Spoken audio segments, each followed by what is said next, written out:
శుభోదయం ప్రియమిత్రులారా, ఈ ఉదయకాల దైవ ధ్యానమునకు స్వాగతం పలుకుతూ ఉన్నాను. దేవుని పరిశుద్ధ వాక్య భాగంలో నుండి 97వ కీర్తన 11వ చరణాన్ని చదువుకుని దేవుని వాక్యము ధ్యానము చేద్దాం.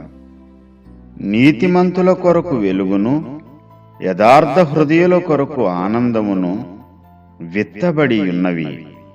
దేవుడి యొక్క వాక్య భాగము మన వినికిడిలో ఆశీర్వదించునుగాక. ఆమేన్. ప్రియమిత్రులారా, భూమిపై నరులను దేవుడు యథార్థవంతులుగా చేశాడు. అయితే వారు వివిధమైన తంత్రములను కల్పించుకొని ఉన్నారు అంటాడు ప్రసంగి గ్రంథకర్త.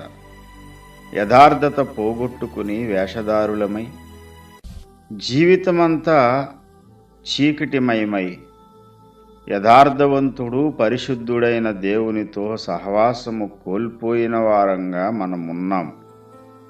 ఆ కారణం చేతే నిజమైన పరలోకపు ఆనందము గాని దైవికమైన సంతోషం గాని మానవుని హృదయంలో లేకుండా పోయింది.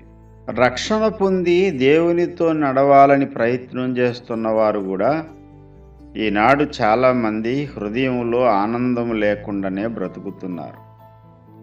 రక్షణ పొందిన వానికి చెప్పనసఖ్యమైన సంతోషాన్ని, పరలోకపు ఆనందాన్ని దేవుడు అనుగ్రహిస్తాడు అని పేతురు భక్తుడు చెబుతాడు.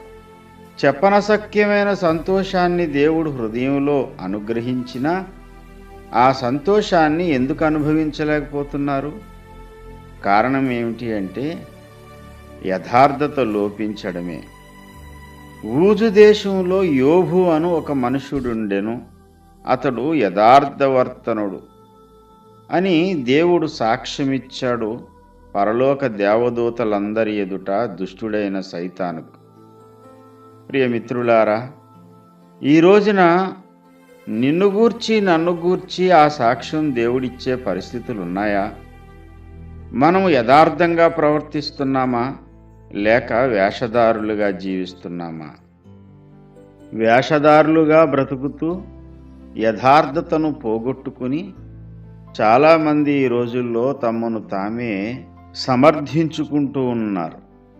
నిన్ను నీవెంత సమర్థించుకున్నా వేషధారణతో కూడిన నీ ప్రవర్తనను బట్టి దేవుడు సంతోషించడం లేదు అనే వాస్తవాన్ని గుర్తించడం చాలా అవసరం. యథార్థంగా ప్రవర్తించువానికి ఆయన ఏ మేలు చేయక మానడు.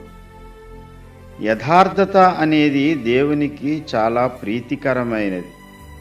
ఈ వాస్తవాన్ని గుర్తించి యథార్థ హృదయముతో బ్రతకడానికి మనం ప్రయత్నం చేద్దాం.